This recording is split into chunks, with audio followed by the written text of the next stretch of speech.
Chega aqui. Messias, eu acho que eu já estou conhecendo ele, acho que há mais de 10 anos já, né? Quase quando eu cheguei aqui em Ribeirão. E sempre é bom ouvir a palavra que Deus sempre coloca no coração do Messias. Ele é um homem de Deus, trabalha como quase um diretor, um supervisor hoje aqui na área de ensino de Ribeirão, estadual. E é um jovem de Deus, a gente sabe disso, é um homem de Deus. E nós agradecemos, viu, Messias, por você estar aqui com a gente. Vamos orar pela vida dele. Pai, obrigado pela vida do Messias. Agradecemos ao Senhor pela nossa amizade, que o Senhor nos mantenha unidos, em comunhão, e que o Senhor use ele hoje para falar ao coração da tua igreja. Nós assim pedimos a tua bênção e a tua direção para a vida dele e através dele. Em nome de Jesus. Amém. Obrigado, pastor. Amém. Graças e paz, irmãos. Amém? Amém. Que Deus possa continuar nos abençoando. Amém? Eu gostaria de meditar com os irmãos algo que Deus colocou ao meu coração, que está lá no livro de Colossenses. Tá bom? Pode deixar a sua Bíblia aberta aí no livro de Colossenses. Nós vamos ficar apenas nesse livro, tá? E meditar um pouquinho a respeito de igreja. É uma grande responsabilidade, né, ministrar no mês de aniversário da igreja, né, 36 anos, né, de fundação, 36 anos. E é motivo de muita alegria, né, de 36 anos chegarmos até aqui, né? Eu tenho certeza que o Deus que nos ajudou a chegar até aqui é o Deus que continuará nos ajudando a partir daqui também, não é verdade? Então eu queria parabenizar a igreja, parabenizar a todos e trazer algo que Deus colocou ao meu coração. Dizer primeiro que se não fosse Jesus, talvez nós nunca teríamos nos conhecido, não é verdade? Talvez você nunca teria conhecido inclusive a pessoa que está do seu lado, né? Ou a pessoa que está atrás de você. Então Jesus é a razão pela qual nós estamos reunidos nessa noite, né? Jesus, ele nos atraiu para ele. E nós vamos falar um pouco a respeito disso, né, de que nós somos atraídos por Jesus. E eu gostaria que os irmãos pudessem, então, abrir aí a Bíblia no livro de Colossenses, capítulo 3. Nós vamos ler do verso 12 até o verso 14. A palavra de Deus diz assim: revesti-vos, pois, como eleitos de Deus, santos e amados, de entranhas de misericórdia e de benignidade, humildade, mansidão e longanimidade, suportando-vos uns aos outros e perdoando-os uns aos outros. Se alguém tiver queixa contra o outro, assim como Cristo vos perdoou, assim fazei vós também. E sobre tudo isto, revesti-vos de amor, que é o vínculo da perfeição. Amém? Irmãos, queria contextualizar e fazer aqui um breve resumo do livro de Colossenses, né? Ela é uma carta escrita pelo nosso irmão apóstolo Paulo, uma das cartas conhecidas como das cartas onde Paulo escreve dentro de uma prisão. E é interessante a carta de Colossenses, porque Paulo escreve essa carta, mas Paulo mesmo nunca chegou a estar junto aos irmãos de Colossos. Mas tinha uma igreja fundada em Colossos por um irmão chamado Epáfras. Epáfras provavelmente foi o fundador desta igreja, né? Ele foi o responsável por aqueles irmãos que se converteram em Colossos e ao ponto de fundar então uma igreja naquela cidade. O próprio apóstolo Paulo ainda não havia visitado aquela igreja. Ele, porque estava preso, né, e ele escreve a partir da prisão, então, algumas cartas, como Colossenses, Filipenses e outras cartas. E Paulo escreve a carta de Colossenses com o objetivo de combater algumas heresias, de combater algumas ideias que estavam meio que povoando, né, e circulando no meio daquela comunidade, no meio daqueles nossos irmãos, né? E a igreja estava, de certa forma, fazendo tanta mistura, havia tanta questões filosóficas, gnosticismo, que a igreja estava inclusive praticando o culto aos anjos. Praticava inclusive um culto que era dedicado aos anjos. E com esse objetivo, Paulo então ele vai escrever essa carta que nós acabamos de ler. Ele vai dar instruções de como a igreja deveria combater aquelas ideias e de como a igreja deveria refutar essas ideias ou essas heresias, melhor dizendo. E a gente pode olhar para a carta de Colossenses e também fazer um paralelo entre a carta de Colossenses e a carta de Efésios, por exemplo. Quando a gente olha para a carta de Efésios, Paulo lá no livro de Efésios, na carta de Efésios, ele fala da igreja. Ele fala da igreja, ele fala da noiva, né? Ele vai falar da igreja. Quando a gente olha para o livro de Colossenses, Paulo vai falar de Cristo. O tema principal do livro é a centralidade de Cristo. E quando Paulo lá em Efésios, se lá em Efésios a igreja ela é o corpo de muitos membros, aqui em Colossenses, Cristo é a cabeça do corpo. Cristo é a cabeça do corpo. A igreja, né, que estava em Colossos, estava fazendo essa verdadeira mistura, essa bagunça.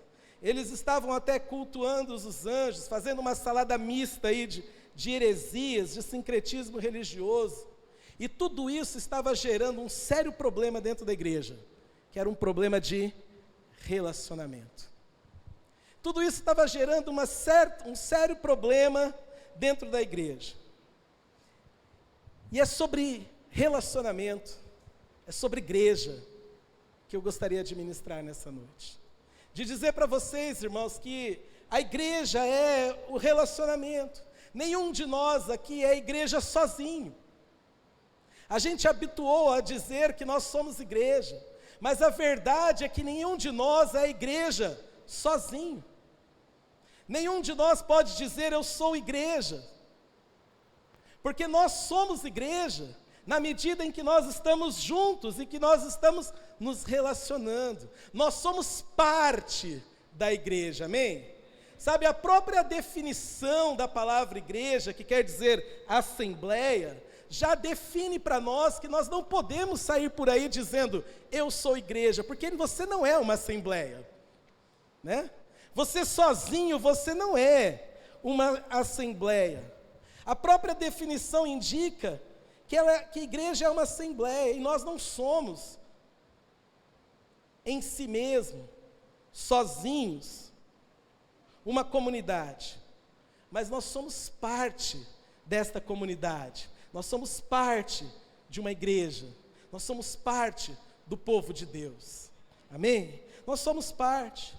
E Paulo vai escrever lá, a partir do capítulo 1, do verso 1, ele escreve dizendo que a carta é destinada aos santos, aos irmãos fiéis em Cristo, que estão em Colossos, mas que se reúnem aqui, na cidade de Colossos. Então Paulo, ele começa já identificando como que a igreja ela é formada. E ele diz aqui para nós, ó, lá no capítulo 1, no verso 1, ele diz que ele está escrevendo aos santos, aos irmãos fiéis em Cristo, aos eleitos de Deus. E Paulo vai dizer para nós aí no capítulo que nós lemos, que nós somos eleitos, santos e amados por Deus. Amém? Sabe, você é uma pessoa eleita por Deus. Você é uma pessoa separada por Deus. Você é uma pessoa amada de Deus. Nós somos. E é interessante que Paulo, no próprio capítulo 1, no verso 1 a 2, Paulo vai deixar claro que essa igreja, ela tem uma localização geográfica, física. É possível encontrar ela ali no mapa. Porque ele diz, ó, a igreja que está em Colossos. Mas Paulo vai dizer que essa igreja também estava numa outra localização, que não pertence a esse plano, mas há um plano espiritual, porque ele diz aos irmãos fiéis que estão em Cristo. O que significa dizer que toda igreja tem pelo menos duas localizações: a geográfica e em Cristo. É por isso que eu estou dizendo para você nessa noite, que a Igreja Nazareno, ela tem uma localização, Conde Francisco Matarazzo, é isso, exatamente isso? Ela está localizada em Ribeirão Preto, mas ela está no coração de Deus, ela está em Cristo também. Existe uma localização física, mas existe uma localização geográfica que nos coloca nele, amém? Que nos coloca em Cristo. Então nós temos pelo menos duas localizações, né? Nós estamos reunidos aqui nesta noite, num local físico, num local planejado e organizado por alguns irmãos, mas por um lugar que foi sonhado, por um grupo de pessoas que foram eleitas e escolhidas no coração de Deus também. No coração de Deus também. Nós temos esse privilégio de entender que Deus planejou desde a eternidade revelar ao mundo a sua multiforme sabedoria, que esteve oculta antes a todos os séculos, mas que agora Deus está revelando a sua multiforme sabedoria, trazendo luz através da igreja. É através da igreja que Deus então revela aquilo que a palavra de Deus vai dizer em Efésios, que estava oculto nele, que nem mesmo os anjos sabiam. E Paulo vai dizer em Efésios que Deus revela através da igreja a sua multiforme, a sua sabedoria. Ou seja, é por meio de gente que segue a Jesus como nós, é por meio de pessoas que entregaram a sua vida a Jesus como nós, reunidos numa igreja local, que Deus revela ao mundo o seu plano de salvação, que Deus revela ao mundo o seu extraordinário plano de salvação. É por meio da igreja, é por meio dos nossos relacionamentos, é por meio da nossa unidade, é por meio de nós estarmos juntos que Deus revela ao mundo o seu plano de salvar e buscar quem estava perdido. É através da igreja que Deus torna conhecido aquilo que estava oculto, inclusive aos anjos, diz Paulo. Então é através da igreja. E a igreja, ela é o local de fé, de amor e de esperança. Ela é o local de fé, de amor e de esperança. Três características que nós não podemos perder de vista. Três características que nós não podemos perder do nosso radar. Porque o próprio apóstolo Paulo escreve dizendo em 1 Coríntios 13, verso 13, que agora permanecem, o quê? A fé, a esperança e o amor. Então, três características que a gente não pode perder de vista, enquanto comunidade, enquanto igreja local, enquanto comunidade de irmãos, eleitos, santos e amados. Nós não podemos perder de vista a fé, nós não podemos perder de vista a esperança, e nem o amor. E Paulo vai dizer isso. Ele vai dizer a Colossos: olha, não percam a fé, a esperança e nem o amor. E é quando a gente se reúne como igreja, quando a gente se reúne num culto, seja ele no sábado à noite, seja ele no domingo pela manhã ou no domingo à noite, essas três marcas, elas têm que estar entre nós: a fé, o amor e a esperança. Quando a gente se reúne como igreja, a gente pode dizer que nós somos uma igreja que crê, uma igreja que ama e uma igreja que espera. Amém?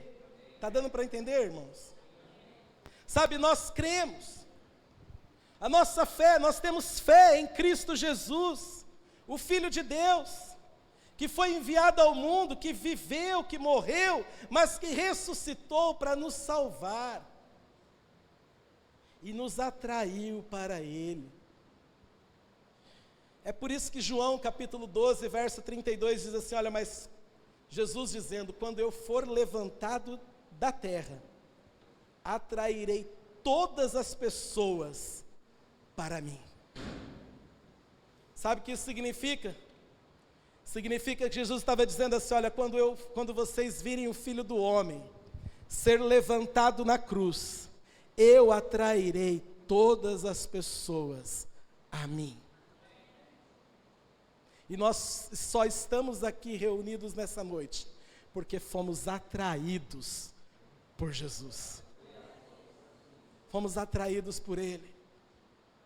Nós fomos atraídos por Ele. Então a nossa fé, a gente crê no Filho de Deus, que viveu, que morreu, mas que ressuscitou.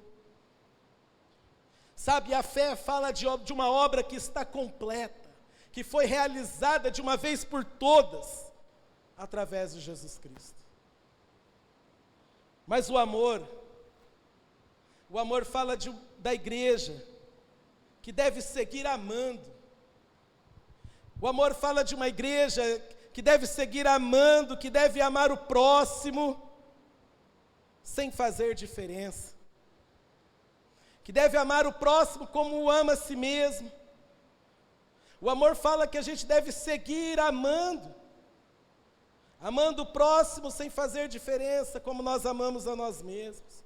E é por isso que Paulo vai dizer que as mulheres devem amar se sujeitando ao seu próprio marido, que os maridos devem amar as suas esposas, que os filhos devem amar obedecendo os seus pais, que os pais devem amar não provocando a ira dos seus filhos, que os trabalhadores devem amar obedecendo os seus empregadores, que os empregadores devem amar sendo justos com os seus empregados. A gente progride amando, a gente vai amando, e à medida que nós vamos amando, nós vamos sendo igreja. À medida que as mulheres amam, se sujeitando ao seu próprio marido, que os homens amam as suas esposas, que os filhos obedecem os seus pais, à medida que os pais não provoquem os seus filhos, que à medida que nós somos justos quando empregamos alguém, ou à medida que nós estamos trabalhando, quando somos empregados, nós estamos amando e revelando ao mundo a quem nós servimos, e a quem nós pertencemos, e quem é o nosso Senhor. A igreja segue amando, não só aqui, quando a gente está reunido, mas quando nós saímos daqui também. Ela segue amando. Ela segue amando. Não buscando agradar os homens, mas com simplicidade no coração e temendo a Deus. Porque tudo, olha o que a palavra de Deus diz, porque tudo quanto fizerdes, fazei de todo o coração, como ao Senhor, e não aos homens, sabendo que recebereis do Senhor o galardão da herança, porque a Cristo Senhor servi. É isso. Sabe, na igreja do Senhor Jesus, não há espaço para nenhum outro nome, a não ser o nome de Jesus. A não ser o nome de Jesus. Então a igreja segue crendo, a igreja segue amando, mas a igreja é esperança. Tem que haver esperança. A Bíblia vai dizer no texto de Colossenses, que a esperança é aquilo que já está reservado a nós. A esperança já está reservada a nós. A esperança trata do nosso destino. A fé em Cristo Jesus nos assegura uma realidade futura. O próprio Jesus disse assim: olha, eu vou para o meu Pai, vos preparar morada, para que onde eu estiver, estejais vós também. Então a esperança já nos está reservada, nós temos uma esperança reservada, uma esperança com um destino final. Todos nós aqui estamos caminhando em direção ao céu, não é? Nós temos um destino. Jesus nos assegura dessa realidade futura. E C.S. Lewis uma vez disse o seguinte, olha, que os cristãos que mais fizeram por este mundo foram aqueles que esperavam pelo mundo que estava por vir. A nossa esperança não está neste mundo, mas num mundo que ainda está por vir. Amém? Num mundo que ainda está por vir. Então, 3 marcas precisam estar presentes na igreja: a fé, o amor e a esperança. Elas precisam estar presentes.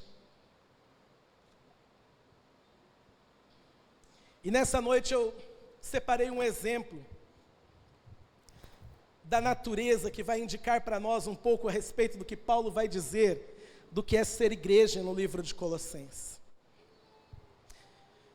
Eu já brinquei com alguns alunos, e você provavelmente já deve ter brincado com seus filhos, netos, ou você deve ter brincado com alguma criança. Mas você já brincou de fingir ser um animal? Já? Alguém corajoso pode falar qual animal aí? Hã? Cavalinho. Legal.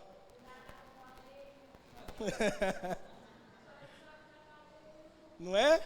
A gente brinca de ser algum tipo de animal, né? A gente brinca de finge ser algum determinado animal, né? E eu já escutei vários e várias pessoas falando, né, de alguns animais. Alguém, olha, eu já fingi ser um leão, um gatinho, uma vaca, né?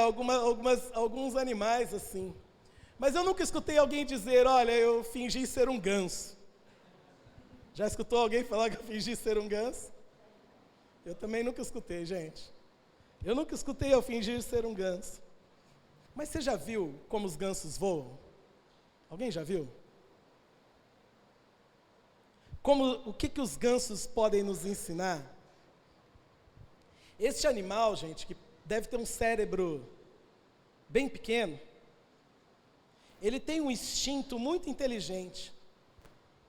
Porque durante a migração, os gansos voam num formato assim, olha, de V. Há um determinado período que eles vão migrar, eles então formam um formato de V.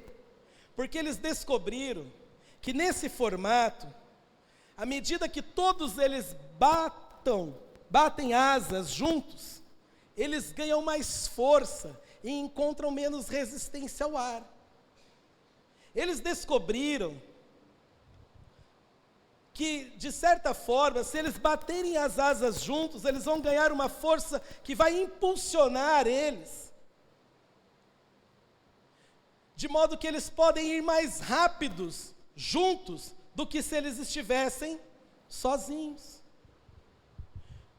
Eles dizem porque a força de resistência é menor quando eles estão juntos. E quando um ganso sai da sua formação, ele logo sente essa resistência, ele logo sente essa dificuldade do ar, e aí ele volta logo para a formação. Mas eles também fazem uma espécie de rodízio entre o líder de quem está na ponta, meio que compartilhando um pouco ali a liderança, para quem está na frente, na ponta do V, porque quem está ali na ponta sente mais a resistência do ar. E eles fazem uma espécie de rodízio para que aquele ganso, quase que eu falei pessoa, mas para que aquele ganso não se canse, não se fadigue. E aí outro assume o seu lugar e ele vai para trás. E ele vai para trás e o outro assume o seu lugar. E quando um deles se machuca, gente, 2 deles saem da formação. E depois tem gente que diz que Deus não existe, né? 2 deles saem da formação para acompanhar aquele que está machucado, para que eles possam voar em V novamente e encontrar o seu bando. Quando um deles se machuca e ferido, eles saem, 2 deles saem da formação, ficam em terra até aquele se recuperar. E aí eles voltam a voar em V para encontrar o seu grupo. E assim eles se ajudam a chegar ao destino final. E assim eles vão se ajudando um ao outro a chegar ao lugar onde eles estão indo. E isso, gente, é um exemplo perfeito para nós do que Paulo está dizendo no livro de Colossenses, do que é a igreja. Porque a igreja é a comunidade de irmãos fiéis em Cristo Jesus, que se ajudam e ajudam uns aos outros a continuar o caminho até o nosso destino final. Isso é ser igreja. Paulo vai dizer que a igreja é assim também. É assim que é para ser. Todos nós andando juntos, um do lado do outro, encorajando uns aos outros a não desistir, a não parar, a permanecer. Porque estamos todos indo para o mesmo lugar. Estamos caminhando na mesma direção. E da mesma forma como 2 deles, quando um se machuca, 2 deles ficam em terra até aquele se recuperar, a gente precisa também cuidar uns dos outros. A gente precisa também ter o cuidado com aqueles que estão machucados e com aqueles que estão feridos. Eles cuidam uns dos outros. Eles seguem na mesma direção e eles se ajudam a chegar ao destino final. Isso é também ser igreja, porque a igreja cuida uns dos outros, segue na mesma direção e se ajudam a chegar ao destino final. Eu conto com vocês, irmãos, e vocês podem contar comigo, porque nós somos igreja, e nós vamos caminhando juntos até o destino final. Não é verdade? A gente precisa cuidar uns dos outros, precisa seguir na mesma direção. A igreja está no coração de Deus, irmãos. A igreja que está no coração de Deus é aquela que é formada por pessoas, como nós lemos aqui, olha. Pessoas escolhidas, eleitas, separadas por Deus e amados por Ele. Sabe, pessoas eleitas, santas e amadas por Deus, que à medida que vão cuidando uns dos outros, à medida que vão encorajando uns aos outros, à medida que nós vamos nos ajudando a chegar ao destino final, a gente vai revelando a Cristo ao mundo. A gente vai revelando ao mundo o que é ter fé, o que é ter esperança e o que é o amor. A gente vai mostrar ao mundo que fé, amor e esperança só podem ser encontradas na pessoa de Cristo Jesus. É por isso que Paulo diz: vocês, irmãos, que estão em Colossos, vocês devem se revestir de algumas virtudes. Ele vai mostrar para nós que a igreja estava perdendo esse sentido de comunidade, esse senso de comunidade, esse senso de ser igreja. Eles estavam acreditando até que existiam pessoas mais importantes ou mais poderosas do que os outros, e essas pessoas eram separadas por um determinado culto, Aí o culto dos anjos, porque eram pessoas espiritualmente mais especiais. E aí poderiam cultuar a Deus ou aos anjos num nível angelical. E Paulo vai dizer o seguinte, lá em Colossenses capítulo 3, no verso 11, ele diz: onde não há grego, nem judeu, nem circuncisão, nem bárbaro, nem eita, nem cita, nem servo ou livre, mas Cristo é tudo em todos. E Paulo vai dizer: não, Cristo é tudo em todos. E que eles deveriam mudar a sua atitude, que eles deveriam mudar o seu visual. E Paulo vai dizer aqui qual é o visual, as roupas que nós devemos nos vestir, enquanto nós somos igreja. Paulo vai abrir as portas do guarda-roupa, digamos assim, e dizer: olha, os eleitos, os santos e os amados de Deus devem fazer um upgrade no visual e se vestir dessas roupas. E por isso ele diz: revesti-vos, pois. Eles deveriam mudar a sua atitude, eles deveriam mudar o visual, ir no guarda-roupa de Deus ali, e procurar novas roupas.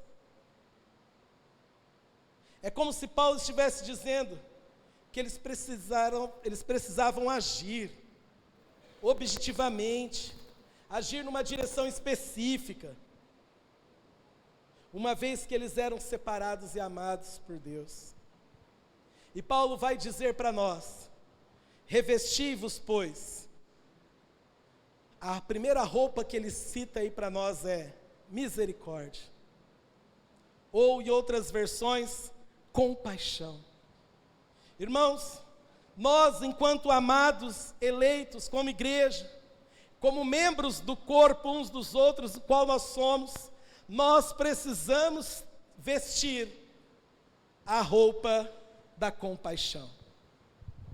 Numa tentativa de Paulo ser direto, ele vai nos ensinar que nós devemos ter uma atitude, a atitude de misericórdia ou a atitude de compaixão. Mas misericórdia e compaixão a gente mostra no relacionamento. Sabe, Paulo vai dizer para nós, olha, que nós devemos nos vestir da compaixão. A gente convive com pessoas. Nós convivemos com pessoas que geralmente elas estão numa relação semelhante à nossa. A gente convive com algumas pessoas, né, que elas encontram, de certa forma, uma paridade, porque estão na mesma situação que a gente. A gente convive com pessoas numa relação semelhante. A gente sente, de certa forma, aí uma espécie de paridade. A essas pessoas a gente deve bondade, que é a segunda roupa que Paulo vai dizer aí. Mas existem pessoas que elas não estão na mesma situação que a gente. Existem pessoas que elas não estão na mesma relação de paridade com a gente. São pessoas que nesse momento elas estão talvez em sofrimento, talvez numa crise, enfrentando uma crise financeira, pessoas que talvez estejam numa enfermidade, de dor muito grande. A gente encontra pessoas que estão numa grande miséria, elas não estão nessa relação de paridade, muitas vezes igual a nós, mas elas estão numa situação de sofrimento, de miséria. E a grande verdade é que a nossa sociedade ensina que a gente deve olhar para essas pessoas e dizer, olha, dar um tapinha nas costas e dizer, Deus abençoe. Deus vai te abençoar. A gente vai ensinar aqui, mas mantenha essas pessoas longe. E Paulo vai dizer, não. A essas pessoas a gente precisa ter compaixão. Sabe o que é compaixão? Sofrer junto. A essas pessoas Paulo fala, não façam diferença. mas sofram juntos, tenham compaixão. A nossa sociedade faz uma seleção de pessoas, da qual a gente deve se relacionar. Ela seleciona com base, às vezes, até no interesse. E nos ensina que a gente deve ter distância de determinadas pessoas. Mas Paulo vai olhar para aquela igreja e dizer: olha, vocês não podem agir assim. Vocês não podem ser como essas pessoas. Vocês precisam vestir-se da compaixão. A gente precisa ser uma comunidade, irmãos, que tem compaixão de quem está pior do que a gente. Não é verdade? Tem sempre alguém pior, né? De alguém que não está numa mesma sintonia que às vezes que nós estamos. Mas a gente precisa ser aquele povo que ora, mas que ajuda também. Não só que vai dar um tapinha nas costas e falar: Deus te abençoe. Principalmente, a Bíblia vai dizer assim, principalmente os domésticos da fé, os que são da mesma comunidade. E compaixão, irmãos, é algo que a gente precisa orar, para que o Espírito Santo ministre aos nossos corações. Porque não é fácil, às vezes, ter compaixão. Paulo ensina diferente. Paulo vai dizer para nós que a gente deve ter compaixão. Ele vai dizer lá em Romanos, que nós, enquanto comunidade, enquanto membros uns dos outros, enquanto irmãos, a gente deve se alegrar com os que se alegram, mas devemos chorar com os que choram. Então a gente tem que ser aquela pessoa que se alegra com a prosperidade do outro, irmãos, porque a felicidade do outro é a minha felicidade também. Mas a gente tem que ser aquele que, se precisar de um ombro amigo para chorar, a gente está com o ombro disposto para oferecer para aquele que precisa chorar também. Chorai com os que choram. A Bíblia vai nos ensinar, gente, que a gente deve ser aqueles que se alegram com os que se alegram, mas que chorem com os que choram. Os próprios discípulos de Jesus, que andaram com Jesus, não tinham compaixão, gente. Olha, a palavra de Deus vai dizer que quando Jesus certa vez preparou um retiro espiritual, digamos assim, porque ele chegou para os discípulos e disse para os discípulos assim: olha, vamos para um lugar deserto, só ele e os discípulos. Quando Jesus chegou naquele lugar, a multidão já ficou sabendo onde Jesus estava, e eu já vi uma grande multidão já esperando Jesus ali. Jesus disse a eles: olha, venham comigo, vamos a um lugar deserto, vamos a um lugar de descanso. Eu fico pensando que os discípulos devem ter olhado e falado: olha que legal, nós vamos para um retiro com Jesus, nós vamos descansar ali. Aquilo deve ter soado como música aos ouvidos de Pedro, de Tiago. E quando eles chegam naquele lugar, uma multidão já estava esperando por Jesus. E a Bíblia vai dizer assim, que os discípulos olham para Jesus e dizem para Jesus assim: olha, Jesus, dispensa esse povo para que eles possam ir buscar comida. Dispensa esse povo para que eles possam buscar comida. E a gente olha para o texto e a gente vê que a reação dos discípulos é uma, mas a reação de Jesus é outra. Porque a Bíblia vai dizer assim, que Jesus olhou para aquela multidão e teve compaixão da multidão. Jesus teve compaixão daquela multidão. Os discípulos olhou para as mesmas pessoas, para a mesma multidão, e disse: Jesus, dispensa para que eles possam comprar comida. Sabe o que os discípulos estão falando? Deixa eles se virarem. Jesus olha para os discípulos e fala assim: deem vocês de comer a eles. Deem vocês de comer a eles. Sabe, enquanto os discípulos estavam dizendo para aquele povo: olha, deixa eles se virarem, Jesus teve compaixão daquela multidão. E ainda olhou para os discípulos e disse para os discípulos: olha, vocês é que devem dar de comer a eles. A verdade é que muitas vezes a gente é como os discípulos.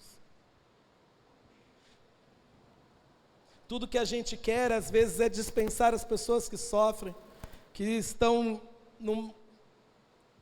em algum sofrimento, em alguma dor, ou passando por algum problema, ou que não estão na mesma situação que a gente.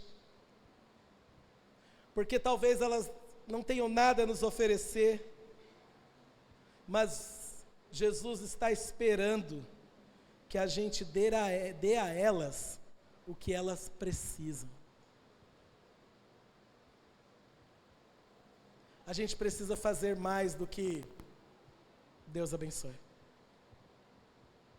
Ter compaixão uns pelos outros. A gente precisa ter compaixão, a gente precisa ter benignidade, bondade. Irmãos, a fé, ela é individual, mas a expressão da nossa fé, ela é coletiva, amém? Ela é coletiva. A gente expressa quem nós amamos. E Paulo vai continuar dizendo que a gente deve se vestir como igreja, como comunidade, que a gente deve se vestir de humildade, paciência e de mansidão. 3 virtudes, irmãos, que às vezes faltam nos nossos relacionamentos. Eu já encontrei pessoas dentro da igreja, que eram pessoas que diziam assim: olha, eu não fico calado, se eu tiver razão, vai ter que me ouvir. Pessoas que dizem assim: olha, pode ser que, se pisar no meu calo, já sabe. Pessoas com pavio curto, e como nós temos pessoas assim, gente. E às vezes não é fácil conviver com essas pessoas, mas deixa eu dizer uma coisa para você. Nós vamos ver aqui na Bíblia que Jesus fala que é para conviver. Paulo vai dizer que é para conviver. Mas nos relacionamentos nem tudo é flor. Tem espinhos também, não tem? À medida que a gente se junta, pode ser que a gente encontre os espinhos uns dos outros. Pode ser que a gente espinhe um ao outro. Mas a gente precisa estar junto. E aí Paulo vai dizer para nós, olha, que às vezes não é fácil a gente viver em comunidade. Que às vezes não é fácil a gente viver junto. Porque vai ter aquele irmão que vai dar a entrada mais forte no jogo do futebol. Né? Vai ter. Vai ter aquele irmão que tem coisas que ele faz que não me agrada.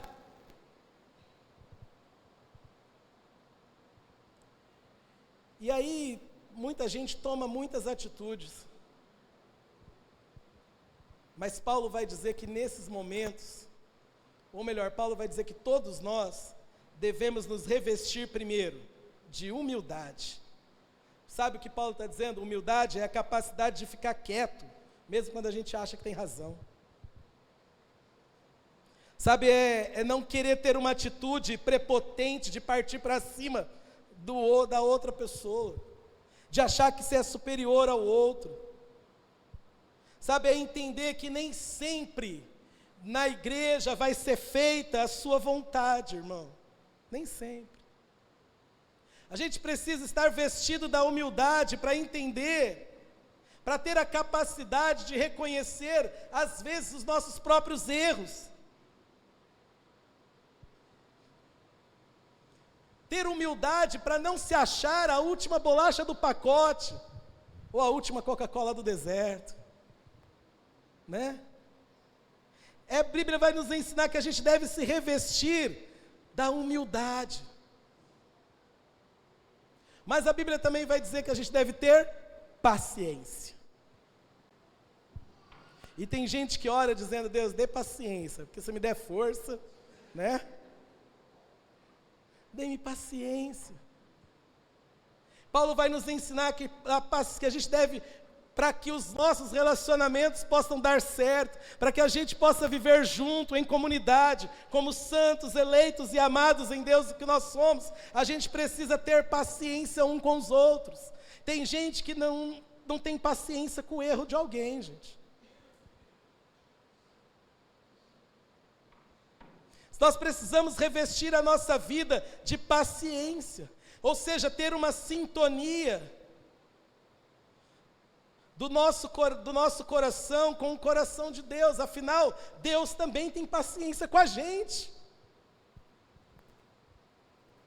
Sabe, a gente precisa se revestir da paciência. Já se perguntou quanto tempo faz que Deus às vezes nos suporta? E às vezes a gente não tem paciência com o outro. Já pensou se Deus agisse com o outro da forma como nós agimos com os nossos irmãos? Sabe, a gente precisa revestir-se de paciência. Tem gente que diz, olha, eu não tenho paciência com aquela pessoa. Deixa eu dizer uma coisa para você. Você pode não ter paciência, mas a Bíblia não disse que Jesus foi nos preparar lugar, para que onde Ele estiver, estejais nós também? Não dá para a gente chegar para Jesus e falar, Jesus, não quero ser vizinho de fulano não, tá? Ou dizer que vai ter uma chancela antes de entrar alguém nas mansões celestiais. Não dá, gente. Não é possível. Nós estamos caminhando como igreja para o mesmo destino. E a gente vai junto. Por isso a gente precisa ter humildade, paciência. Mas é necessário ter também mansidão. Sabe, mansidão é não querer estar no controle o tempo todo. É ter um domínio próprio. De que às vezes é necessário, alguém vai ter que ceder a alguma coisa. É mansidão. Para que a gente seja uma igreja que anda conforme a vontade de Deus, e nós queremos isso, amém? Para que a gente possa ser uma igreja que anda conforme a vontade de Deus, e que revela ao mundo o propósito de Deus, nós devemos ser pessoas que procuram se vestir dessas virtudes, de humildade, de paciência, de mansidão. A gente precisa entender que às vezes existem pessoas da nossa convivência que a gente tem às vezes um relacionamento um pouco difícil, mas até esse relacionamento difícil é Deus usando aquele camarada, irmão, para trabalhar com a gente. É Deus usando aquele irmão para trabalhar o nosso eu. Sabe, no sentido de que Deus trabalha em mim a partir também da nossa convivência. Deus trabalha em nós à medida que a gente convive um com os outros. A Bíblia vai dizer em Efésios que o corpo edifica o corpo. Então a Bíblia vai mostrar que a partir do momento que nós convivemos, que nós estamos juntos, Deus também usa outras pessoas, até que aquelas pessoas que a gente tem um relacionamento difícil para trabalhar dentro de nós.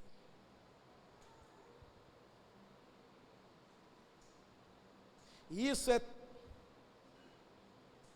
é importante a gente ter em mente. Isso é de extrema importância para a gente ter em mente. Deus usa a experiência de vivermos juntos, irmãos, como corpo, como comunidade, para trabalhar em nós o nosso eu, as nossas vontades. Sabe, a Bíblia vai mostrar para nós ainda que nós devemos suportar uns aos outros. E por último, Paulo vai concluir dizendo que o máximo desse guarda-roupa é o amor perfeito. Porque o amor é o vínculo que nós temos uns com os outros. Que o amor é o vínculo que nós temos uns com os outros. Paulo vai dizer que o amor é o vínculo perfeito entre os irmãos. Também vai dizer no verso 15: e a paz de Deus, para a qual também fostes chamados em um corpo, domine em vossos corações e sede agradecidos. Sabe o que Paulo está dizendo aqui? Que se a gente tiver que escolher, irmãos, escolha sempre pela paz. Tem gente que escolhe pelo conflito. Porque paz aqui não é aquela paz psicológica do qual eu estou me sentindo bem, mas é a ausência do conflito. Paulo está dizendo para nós, olha, se a gente tiver que optar, se a gente tiver que escolher, se a gente tiver que estar numa disputa, escolha sempre pela paz. Escolha sempre, faça a escolha certa, sempre pela paz. Na medida que nós somos diversos, irmãos. Nós temos gostos diferentes. Nós temos perspectivas diferentes. Meu antigo pastor, o pastor fundador da Igreja Batista, ele falava assim: olha, eu não pergunto muito para que cor que eu vou pintar a igreja, porque se eu fosse perguntar, eu tinha que pintar um pedacinho de cada cor para agradar todo mundo. Porque nós temos gostos diferentes. Nós temos histórias de vida diferentes uns dos outros. Nós temos gênios diferentes. Mas nós podemos sim conviver juntos, porque nós escolhemos a paz de Cristo. Porque nós podemos sim viver juntos, porque Cristo é tudo em todos. E nós escolhemos pela paz. E aí Paulo vai dizer ainda: sejam agradecidos. A última virtude que Paulo vai dizer para nós aí é a gratidão. E como às vezes, a gente não entende muito de gratidão. E às vezes é difícil ser agradecido. Por isso Paulo vai dizer: sejam agradecidos. Você já encontrou aquela pessoa que você diz assim, bom dia? E ela fala, bom dia para quem? Porque, né? Só se for para você, né? Bom dia, só se for para você. Sabe, a verdade, irmãos, é que tem algumas pessoas que elas não conseguem estar em sintonia, em comunhão com os irmãos, porque elas esqueceram a gratidão. Sabe, são pessoas que às vezes não conseguem estar ali em sintonia com os irmãos, porque na realidade a vida dela também não está em sintonia com Deus. E eu descobri uma coisa, irmãos, que às vezes quem não está legal com Deus, quem não está bem com Deus, às vezes não está bem com os irmãos também, sabia? Não está bem com os irmãos no mesmo nível também. Se ela não tem uma sintonia legal com Cristo, com Deus, às vezes ela não tem uma sintonia legal também com os irmãos, ou não está muito bem na vida em comunidade. E às vezes isso tem a ver com a falta de gratidão daquela pessoa. Às vezes isso tem a ver com a falta de gratidão. Porque a verdade é que tem muita gente que sonhou e que não deu certo, que teve uma experiência de vida e não conseguiu dar a volta por cima, projetos que a gente pensou na vida profissional e às vezes não conseguimos, ou tem alguma situação resolvida, e lá no fundo, pode ser que a pessoa ainda esteja se perguntando, será que Deus realmente cuida de mim? E aí, não tem o quê? Gratidão. E por não ter gratidão, ela não se dá muito bem com as pessoas, ela troca de igreja, está aqui, depois está lá, porque ela já não consegue mais vibrar, irmãos, ela não consegue mais, sabe, celebrar ou comemorar aquilo que Deus tem dado para ela, aquilo que Deus tem falado com ela, porque às vezes está machucado. E tem gente que é machucado e começa a machucar outras pessoas também. E Paulo está dizendo, olha, é a gratidão que vai curar isso. É ser grato, é entender que às vezes não deu certo, mas existe uma vontade soberana de Deus sobre a nossa vida, e que Deus tem sim cuidado de nós. O próprio apóstolo Pedro diz, lançai sobre ele todas as vossas ansiedades, porque ele tem cuidado de vós. E o verso 16, Paulo vai dizer, a palavra de Cristo seja abundante entre vocês. Ou seja, todos os nossos relacionamentos, tudo quanto a gente for fazer na igreja, a palavra de Deus tem que ser central. A palavra de Cristo tem que ser abundante. Ela tem que estar permeando os nossos relacionamentos. Ela tem que estar permeando a nossa vida. Não dá para sair por aí fazendo aquilo que a gente quer. Mas a gente precisa cultivar a gratidão e ter a palavra de Deus na nossa vida. E para encerrarmos, eu queria voltar lá em João, capítulo 12, verso 32. Você pode ficar de pé, por favor? Nós vamos encerrar. Deu para entender, irmãos? Amém? Mas quando a palavra de Deus vai dizer para nós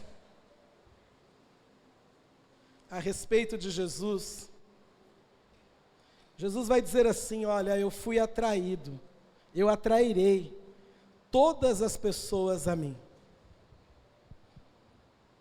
Isso significa que quando Jesus foi levantado naquela cruz, ele passou a exercer algo que atraísse as pessoas, e nós estamos aqui reunidos nessa noite, porque fomos atraídos por Jesus, amém?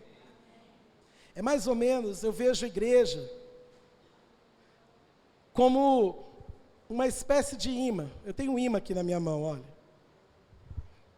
E quando eu pego um metal de ferro, deixa eu pegar o metal aqui, gente. Sumiu. Opa. Quando eu pego um metal de ferro, a Bíblia vai nos ensinar.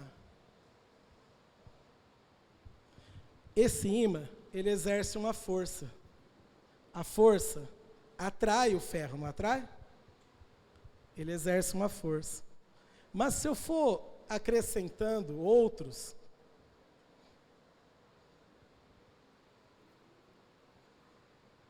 o que vai acontecendo? Ó, eu vou colocando, vai grudando, certo?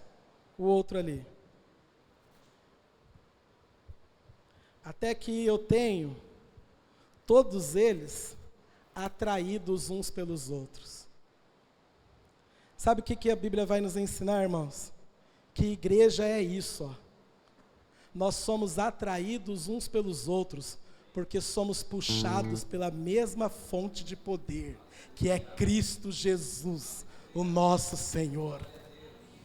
Sabe, irmãos, vocês estão aqui reunidos há 36 anos, porque vocês são atraídos uns pelos outros, porque são puxados pela mesma fonte de poder, que é Cristo Jesus, o qual foi levantado naquela cruz e atraiu para Ele todos os povos, de todas as raças, tribos e nações. É por isso que o inferno não pode contra a igreja de Jesus, porque nós estamos juntos, atraídos uns pelos outros, puxados pela mesma fonte de poder, que é Cristo Jesus, o nosso Senhor.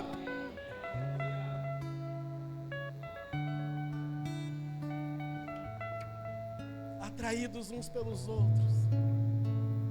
Às vezes tem conflito, tem problema de relacionamento, mas nada impede a força de atração que Cristo Jesus exerceu em nós. Paulo diz: perdoai-vos uns aos outros, assim como Deus nos perdoou. Pode ter problema, mas a gente segue amando e segue perdoando. Pode ter dificuldade, pode ter um irmãozinho mais difícil de amar, mas a gente segue amando e a gente segue caminhando. A gente segue se apoiando, porque estamos caminhando pelo mesmo destino e somos atraídos uns pelos outros, porque somos puxados pela mesma fonte de poder. Estamos fundados sobre a pedra verdadeira que é Cristo Jesus.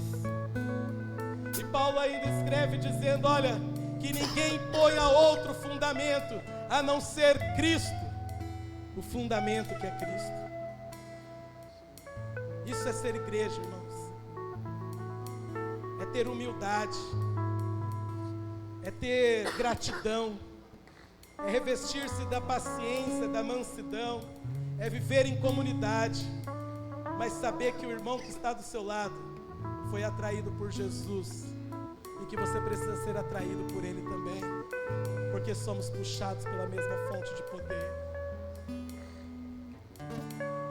Pode dar a mão para o seu irmão que está do seu lado. Foi pago um alto preço para estarmos juntos, irmãos. Se quiser unir os corredores,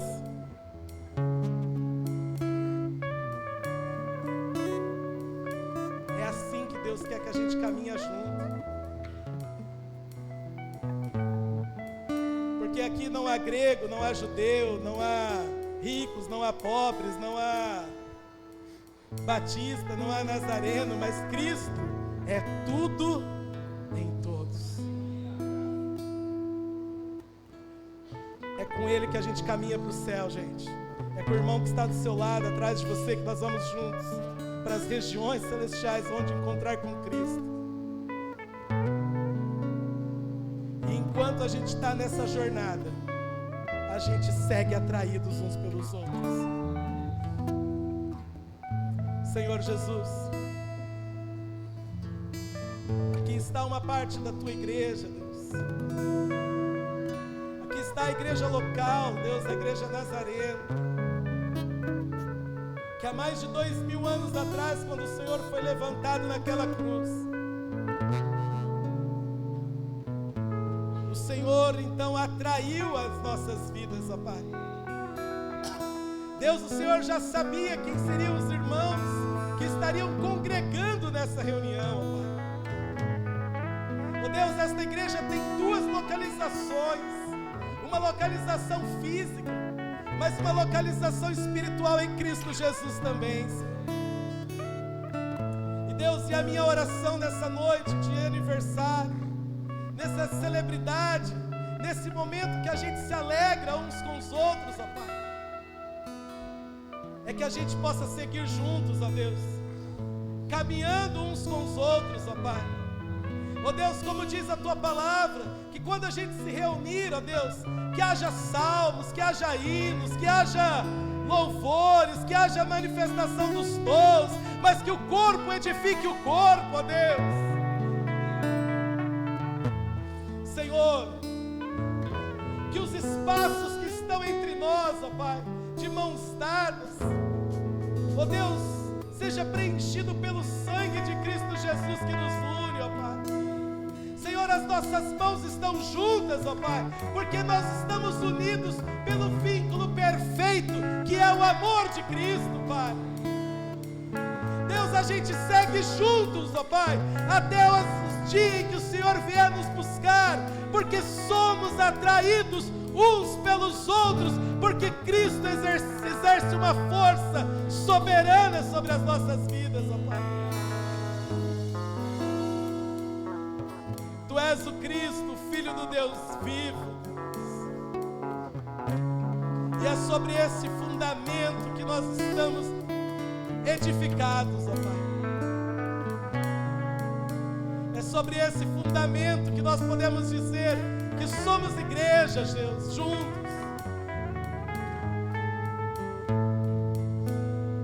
E Deus,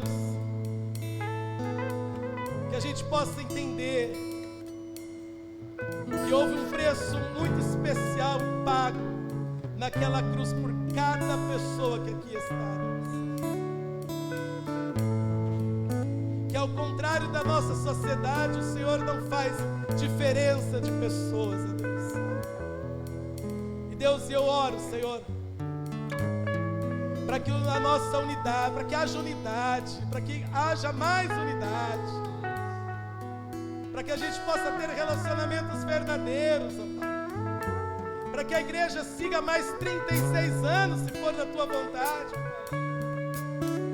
Mas revestidos, ó Deus, da humildade, da mansidão, da paciência, mas tendo a certeza, Deus, de que as portas estarão abertas, ó Pai. E nós não perderemos o rumo, Senhor, mas a nossa fé continuará a mesma, o nosso amor continuará o mesmo, e a esperança continuará a mesma, Senhor. Senhor, abençoa, Pai. Deus, abençoa as nossas vidas, ó Pai, para que a gente possa seguir juntos, ó Pai, cuidando uns dos outros, ó Pai, amando uns aos outros, Deus, e ajudando a outros a chegar no mesmo destino, Deus. Em nome de Jesus. Amém. Amém. Pastor Fernando.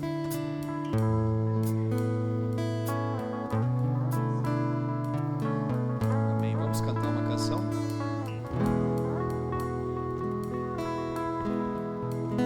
Recebi um novo coração do Pai. Coração regenerado, coração transformado, coração que é inspirado por Jesus. Como fruto desse novo coração, eu declaro a paz de Cristo, te abençoo, meu irmão. Preciosa é a nossa comunhão. Somos corpo e assim bem ajustados, totalmente ligados, unidos, vivendo em amor, uma família, sem qualquer falsidade, vivendo a verdade, expressando a glória do Senhor, uma família, vivendo o compromisso do grande amor de Cristo. Eu preciso de Ti, querido irmão, precioso és para mim, querido irmão, eu preciso de Ti, querido irmão, precioso és para mim,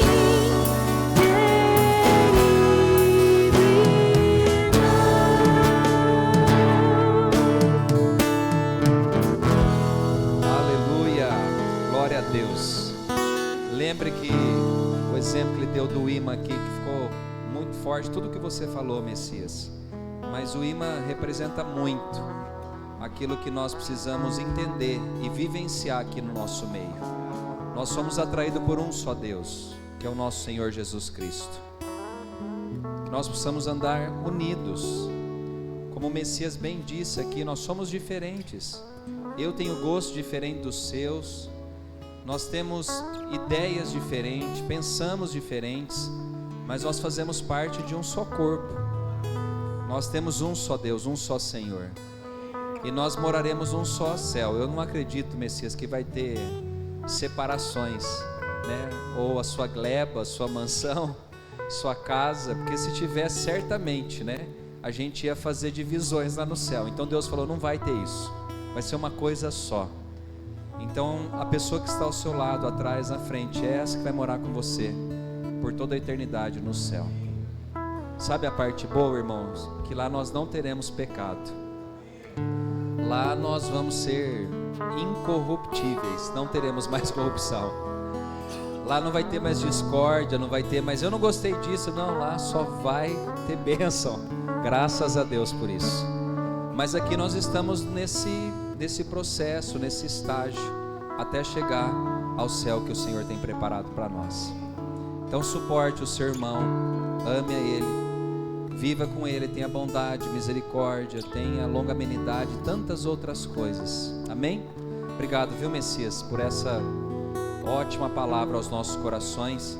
Precisávamos ouvir isso para continuar caminhando como igreja, como corpo de Cristo aqui na terra, amém? Você foi abençoado? Levanta suas mãos. Pai, obrigado por essa palavra, por esse culto. Obrigado pelas pessoas que estão aqui, Senhor, que vieram das suas casas, os que estão também nos seus lares assistindo esse culto. Que essa palavra possa ser desenvolvida nos nossos corações. Trabalhe em nós, ó Deus, através dessa verdade que foi ministrada pelo Messias. Abençoe também a família dele, sua casa, o seu lar, o seu trabalho, a igreja, Pai, a Monte Sião ali também, a qual ele congrega com o Senhor. Abençoa, Senhor, e que o Senhor continue fazendo prosperar os caminhos dele aqui na terra, Pai. Abençoa também nossa igreja, cada uma das nossas famílias, as nossas vidas, Senhor, e que o Senhor nos dê uma semana de vitória em Tua presença. Que o amor do Pai, a graça do Filho, que as consolações do Espírito Santo sejam sobre nós hoje, para todos sempre. Amém. Dê um abraço ao seu irmão, à sua irmã, e diga que você precisa dele para caminharmos juntos em Cristo Jesus.